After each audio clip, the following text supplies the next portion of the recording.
اور یہی دعوت وہ بھی اپنی قوم کے پاس لے کر کے گئے تھے، فرعون کے پاس لے کر کے گئے تھے، اور فرعون کی طرف سے جس طرح کا مخالفت کا سامنا کرنا پڑا تھا اور جو تکلیفیں اٹھائی تھی موسیٰ علیہ السلام نے، وہ ایک تاریخ ہے جو آپ کے سامنے ہے۔ تو موسیٰ نے بھی صبر کیا تھا، اور آپ کو بھی صبر کرنا ہے۔ اور اے دائی، قیامت تک جو بھی اس میدان کے دائی ہوں گے ان سب کو بھی صبر کرنا ہو۔ ایک تسلی تھی، یہ پہلا فائدہ۔ دوسرا فائدہ، یہ ٹکڑا جو ہے اس آیت کا، یہ مکے کے مشرکین کے لیے ایک تازیانہ بھی ہے۔ تازیانہ کا لفظ میں بار بار استعمال کرتا ہوں، یعنی وہ کوڑا کہتے ہیں ہم لوگ اس کو، یا ہنٹر کہہ لیجیے آپ آج کی زبان میں سمجھنے کے لیے، ایک طرح کا ہنٹر ہے۔ یعنی مکے کے مشرکین کو جو کہ اسلامی دعوت کو اور توحید کی دعوت کو اپوز کر رہے تھے، اور انہیں اپنی طاقت کا بڑا نشہ تھا کہ ہم تو جو ہے بڑے قبیلے خاندان کے لوگ ہیں، ہمارے پاس ہر طرح کی طاقت ہے، اور یہ محمد تو نہتھے چند لوگ ان کے ساتھ ایمان لانے والے، ان کو جب بھی چاہیں تو ہم چیونٹی کو جیسے جو ہے ہاتھ سے مسل دیا جاتا ہے ویسے ہم ان کو مسل دیں گے۔ اسی طرح کا ان کا ایٹیٹیوڈ تھا مکے والوں کا۔ تو اللہ تبارک و تعالیٰ نے ان کے لیے یہ تعزیہ کہ تم کون ہوتے ہو۔ اس کے پہلے تو موسیٰ علیہ السلام فرعون کے پاس یہی توحید کی دعوت لے کر کے گئے تھے، جو وقت کا بڑا ظالم اور جاور بادشاہ تھا، اور جس کی طاقت تم سے کہیں زیادہ تھی، لیکن وہ فرعون بھی اس کی طاقت کچھ کام نہیں آئی جب اللہ تعالیٰ کا عذاب آیا۔ تو مکے والو، تم بھی سن لو، اگر تم اس دعوت کو اپوز کر رہے ہو تو تمہارا بھی وہی انجام ہو سکتا ہے جو اس سے پہلے موسیٰ کی قوم یعنی فرعون کا موسیٰ کی دعوت کو اپوز کرنے کے نتیجے میں جو اس کو دریا میں ڈبو دیا گیا، اس کی پوری قوم پر جو اللہ کا عذاب آیا، تو وہ عذاب تمہارے لیے بھی اچھوتا نہیں رہ جائے گا، تمہارے اوپر بھی وہ عذاب نازل۔ تو یہ ایک طرح سے ان کے لیے الارم، ان کے لیے تنبیہ بھی تھی۔ یہ دوسرا فائدہ ہے۔ تیسرا فائدہ اس طرح سے پیش کرنے کا کہ یہ ایک طرح کا پیغام ہے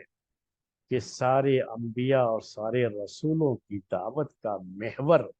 اس کا مرکز، سینٹر پوائنٹ آج کی زبان میں کہنا ہو تو کہہ لیجئے، وہ توحید کی یہ دعوت رہی۔ سارے انبیاء کی دعوت کا سینٹر پوائنٹ وہی توحید ہے۔ توحید کیا؟ کہ لوگوں کو شرک و بت پرستی کے اندھیروں سے نکال کر کے توحید کی روشنی، علم کی روشنی کی طرف ان کو لے کر کے آنا، یہی تمام انبیاء کی دعوت کا سینٹر پوائنٹ رہا ہے۔ تو یہ تیسرا فائدہ۔ اب یہ تو آیت ہو گئی، یعنی آیت کا یہ ٹکڑا تو ہو گیا۔ اب آگے دیکھیے، اللہ تعالیٰ نے موسیٰ علیہ السلام کو بھیجا۔ اللہ تعالیٰ نے کہا کہ ہم نے موسیٰ کو بھیجا اپنی نشانیوں کے ساتھ، یعنی یہ کہہ کر کے کہ تم اپنی قوم کو تاریکیوں سے، اندھیروں سے اجالے کی طرف، روشنی کی طرف لے کر کے آؤ۔ اور دوسرا حکم کیا تھا؟ وَذَكِّرْهُمْ بِأَيَّامِ اللَّهِ وَذَكِّرْهُمْ ذَكِّرْهُمْ، یہ ذکرہم واو یہ عطف کے لیے ہے، اخرج جو ہے اسی پر یہ عطف ہے، ذکرہم، ذکرہم، یعنی اللہ تعالیٰ نے موسیٰ علیہ السلام سے ایک تو یہ بات کہی کہ آپ اپنی قوم کو تاریکیوں سے اجالے کی طرف نکال کر کے لائیے، اور دوسری بات کیا کہی کہ وَذَكِّرْهُمْ بِأَيَّامِ اللَّهِ، اور انہیں یاد دلا دیجئے اللہ کے دنوں کی۔ ایام اللہ کو یاد دلائیے۔ ذکر عربی میں کہتے ہیں یاد دلانا،